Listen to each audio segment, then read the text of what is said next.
Captain Alexandra Reaper. Riley had logged over 800 combat flight hours in the world's most hostile airspace. For 4 years, she piloted H-64 Apache helicopters for the 101st Airborne Division.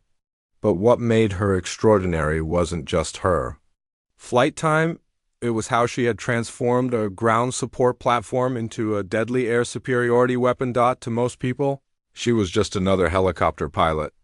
They didn't understand that Alex Riley was an aerial predator who had redefined what attack helicopters could accomplish in modern warfare. Alex's father, Colonel James "Ghost" Riley, had been one of the Army's most innovative helicopter pilots.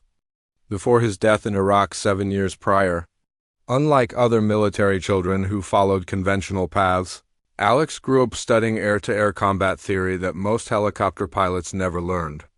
"Helicopters aren't just ground support platforms, baby girl," her father would tell her during weekend training sessions. "Everyone thinks helicopters are sitting ducks against fixed-wing aircraft. That's their weakness. They expect us to run or hide, but a helicopter that fights back? That's something they never see coming." Colonel Riley was more than an innovative pilot. He was a tactical theorist who spent years studying the limitations of conventional air combat doctrine. While the aviation community dismissed his theories as impractical, he continued developing them in secret. Every weekend of Alex's teenage years was spent learning advanced aerial combat maneuvers that weren't taught in any official curriculum. While other teenagers were at the mall, Alex practiced evasive flying, learned to use terrain, masking for aerial ambush, and studied the weaknesses of fighter aircraft. Her father taught her to think in 3 dimensions, to understand how altitude, speed, and timing could create tactical advantages that conventional wisdom deemed impossible. "The key," he would explain while analyzing combat footage, "is that fighter pilots are trained to engage known threats using established tactics. When they encounter something completely unexpected, their training becomes a disadvantage." When Alex enlisted after graduating from West Point with honors in aerospace engineering, her test scores and tactical knowledge were so exceptional that instructors recommended her for immediate assignment to the Army's most elite helicopter units. But what truly set her apart wasn't just flying skills, it was her understanding of air-to-air combat theory that traditional helicopter pilots dismissed as irrelevant. During flight school, Alex supplemented official training with extensive study of fighter aircraft capabilities, missile engagement envelopes, and air-to-air tactics. Her instructors were puzzled by her interest in subjects seemingly irrelevant to helicopter operations. But Alex knew she was preparing for scenarios others couldn't imagine. She earned her call sign, Reaper, during her first deployment when she single-handedly destroyed an enemy armored column that had ambushed a Marine patrol. But what made her legendary wasn't the ground targets she destroyed. It was the 2 enemy helicopters she shot down during the same mission using air-to-air tactics that amazed even veteran fighter pilots. "Riley doesn't just fly an Apache," one F-16 pilot wrote in an after-action report. "She hunts with it. I've never seen a helicopter pilot who thinks like a fighter jock, but she makes it work." The mission that would define her career started as routine close air support. Alex was providing overwatch for a special forces team near the Syrian-Turkish border when their position was compromised. What should have been a simple extraction became a nightmare when intelligence revealed enemy fighter aircraft scrambling to intercept any rescue attempts. "Reaper, this is Overlord," the mission commander's voice crackled through her headset. "We're showing multiple enemy aircraft inbound to your location. RTB immediately for your own safety." Alex looked down at her tactical display. 6 American soldiers were pinned down with no escape route. The nearest friendly fighter aircraft were 20 minutes away. In 20 minutes, those soldiers would be dead or captured. "Negative, Overlord. I have Americans in contact. I'm not abandoning them." "Reaper, you're an attack helicopter. You cannot engage enemy fighters. That's suicide." Alex checked her weapons loadout: 16 Hellfire missiles, 1,200 rounds of 30mm ammunition, and 4 Stinger air-to-air missiles that most Apache pilots carried but rarely used. More importantly, She had the tactical knowledge her father had drilled into her about exploiting the weaknesses of overconfident fighter pilots. "Overlord, let me worry about the fighters. Just keep those soldiers alive until I clear the airspace." Through her targeting system, Alex identified the threat. 6 aircraft in 2 flights of 3, flying in standard air superiority formation at 15,000 feet. Based on their radar signatures and flight patterns, they appeared to be a mix of MiG-29s and Su-27's modern fighters with sophisticated avionics and air-to-air capabilities that should have made them deadly to any helicopter. But Alex had studied these aircraft extensively, and she knew their weaknesses. Fighter pilots were trained to engage targets at long range using beyond visual range missiles. They expected helicopter threats to be on the ground or at low altitude. Not actively maneuvering in 3-dimensional airspace, the enemy formation flew with the confidence of pilots who had never faced serious air-to-air opposition. Their approach was textbook perfect for engaging ground targets, but it left them vulnerable to the tactics Alex had learned from her father. The first enemy transmission confirmed her assessment. "Flight leader to all aircraft, we have 1 Apache. Helicopter operating alone in Sector 7. Easy target. Form up for gun runs." Alex smiled grimly as she positioned her Apache at 8,000 feet unusual altitude for an attack helicopter, but perfect for what she had planned.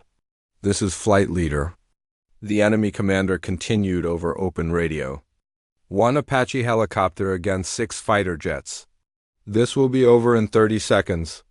That's when Alex keyed her radio and broadcast on the same frequency. "Gentlemen," she said, her laughter echoing through the radio static, "you just made a very big mistake."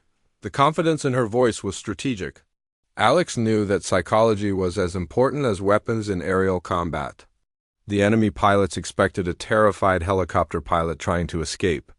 Instead, they heard someone who sounded like she was looking forward to the fight. The first MiG-29 came in fast and straight, exactly as Alex anticipated. Instead of hovering at low altitude like a conventional helicopter, she had positioned herself behind a ridgeline that masked her heat signature. When the MiG committed to its attack run, Alex popped up from behind the terrain and launched 2 Hellfire missiles at a range the pilot never anticipated. The MiG-29 disintegrated in a ball of fire before its pilot could process what had happened. "Flight leader is down!" screamed another enemy pilot. "How did a helicopter—" Alex was already moving, using terrain to break visual contact while repositioning for her next engagement. The key to her tactics was psychological as much as technical. She was fighting enemy pilots who had never faced a helicopter that acted like a fighter aircraft. The enemy formation, suddenly deprived of their leader, began to lose cohesion. They had expected a quick, easy victory. Instead, they found themselves facing an opponent who was hunting them with deadly precision. The second engagement came when 2 Su-27s tried to coordinate a pincer attack. As the first Su-27 entered its attack run, Alex dropped her Apache into a diving turn that brought her directly beneath the aircraft's flight path. The fighter pilot never saw the Stinger missile that Alex saw. The second Su-27 pilot, watching his wingman explode, pulled into a desperate evasive maneuver that put him exactly where Alex wanted him. Her second Stinger missile tracked perfectly, turning the Su-27 into burning wreckage. "This is impossible." The remaining flight leader's voice carried panic and disbelief. "A helicopter cannot defeat fighter aircraft." Alex's laughter crackled through the radio again, colder this time. "Apparently nobody told me that." The psychological impact of losing half their force to a single helicopter had shattered the enemy formation's confidence. The remaining 3 aircraft were no longer executing coordinated attacks, they were flying defensively, trying to figure out how to engage a threat they didn't understand. The third kill came when a MiG-29 attempted a high-speed pass from Alex's 6 o'clock position. Instead of trying to outrun the fighter, she used the one advantage helicopters had that fighter aircraft didn't, the ability to change direction instantly. As the MiG committed to its attack run, Alex executed a tactical reversal that brought her Apache around 180 degrees in seconds, putting her nose to nose with the attacking fighter. The MiG pilot suddenly found himself in a head-on engagement with a helicopter that was shooting back. Alex's 30mm cannon spoke with devastating accuracy. The fighter aircraft simply disintegrated under sustained fire. "3 down," Alex announced. Calmly, "Who's next?" The fourth engagement showcased the full extent of Alex's tactical innovation. The remaining Su-27 attempted to engage her from long range, launching air-to-air missiles. But using terrain masking and chaff dispensers, Alex not only evaded the incoming missiles but used their smoke trails to track back to the launching aircraft. Her return shot, a Hellfire missile fired at maximum range, caught the Su-27 pilot completely off guard. Fighter pilots weren't trained to expect surface-to-air attacks from helicopters. "Last chance," Alex broadcast to the final enemy pilot. "You can run, or you can join your friends. Your choice." The last MiG-29 chose to run, turning away at maximum speed. Alex could have pursued, but her mission wasn't to rack up kills, it was to protect American soldiers. "Overlord, this is Reaper. Airspace is clear. Proceeding with close air support for ground team." After 30 seconds of radio silence, the mission commander's voice returned, filled with disbelief. "Reaper, did you just shoot down 5 enemy fighter aircraft?" "Confirmed, Overlord. 5 kills, 1 probable that fled the area." "Resuming support?" "Mission." With the air threat eliminated, Alex provided precise fire support that allowed the Special Forces team to break contact and move to their extraction point. The mission that had started as a potential disaster became a complete success. "Reaper, this is Ranger 7 actual," the ground team leader's voice crackled through. "I don't know what you just did up there, but you saved 6 American lives." Today, that was the most incredible display of flying I've ever witnessed. When Alex returned to base 3 hours later, the entire flight line was waiting. Word of the engagement had spread through every unit, and pilots from every service branch wanted to see the helicopter pilot who had defeated fighter aircraft in air-to-air combat. Colonel Martinez, the base commander, greeted her as she shut down her engines. "Riley, what you accomplished today should have been impossible. How does a helicopter pilot defeat multiple fighter aircraft?" Alex removed her helmet, revealing red hair damp with sweat and green eyes bright with adrenaline. "Sir, everyone assumes helicopters are defenseless against fighters. That assumption is what made them vulnerable." Captain Davis, an F-16 pilot with over 200 combat missions, shook his head in disbelief. "I've been flying fighters for 8 years, and I've never seen anything like what you did today. Where did you learn air-to-air tactics like that?" Alex touched the small photo of her father in her flight suit pocket. "From someone who taught me that the most dangerous enemy is the one nobody expects." The after-action reports from that mission became classified studies examined by tacticians throughout the military. Alex had proven that helicopter pilots, properly trained and equipped, could engage fighter aircraft on equal terms. Her tactics were analyzed, studied, and eventually incorporated into advanced helicopter combat training.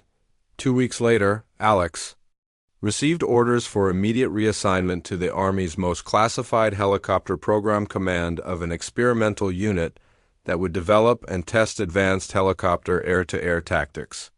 "What you proved that day changed how we think about helicopter capabilities in contested airspace," Colonel Martinez explained. "The Army wants you to train other pilots in the techniques you've developed."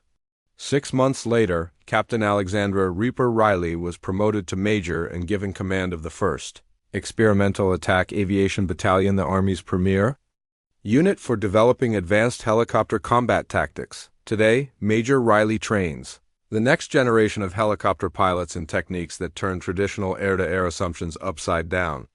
Her students learn not just how to fly helicopters, but how to think like fighter pilots while exploiting the unique advantages that rotary wing aircraft provide. Her story reminds us that the most dangerous opponents are often the ones who refuse to accept conventional wisdom about what they can and cannot do. The enemy pilots who faced her that day expected to encounter a helpless helicopter pilot who would flee when confronted by superior aircraft. Instead, they found a warrior who had studied their tactics, understood their weaknesses, and turned their own confidence against them. Alex Riley didn't just survive that air battle. She redefined what helicopter pilots could accomplish when they refused to accept limitations that others placed on them. Sometimes our greatest victories come not from following the rules, but from rewriting them entirely. Have you ever been told something was impossible, only to prove that the limitation was in other people's imagination rather than actual capability?